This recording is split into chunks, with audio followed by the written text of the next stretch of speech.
The exhibition here is really a look back at a lot of my work over the past 30 years.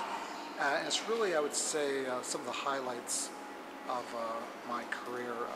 Pictures from Afghanistan, India, Pakistan, Tibet, places that I've spent an enormous amount of time and places that I have a great affection for and love traveling and photographing these regions.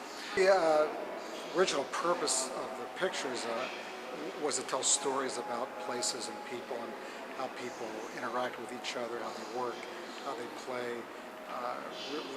Pictures of Hinduism and Islam and Christianity and Buddhism. So it was really life in these countries and areas, and how kind of fascinating and in many cases how wonderful they are. You know, I've met so many wonderful people and photographed so many amazing faces in Afghanistan and Tibet, and they have such character and in many cases, such difficult lives, but they've always been very kind and hospitable to me in my travels. Can that be quite humbling when you're doing something that this is for your career and you're reflecting their sort of everyday life, aren't you? Is it quite a humbling experience sometimes? Well, it is kind of touching and moving when you meet people and they bring you into their homes and they offer you, the best they can. They offer you, wonderful hospitality and friendship, when in many cases they have very little to give, but they're so generous and have such a kind of open heart that is really kind of moving, and the compassion, and it's very kind of inspiring in many ways. You experienced what a lot of the journalists in Afghanistan today are experiencing, I suppose.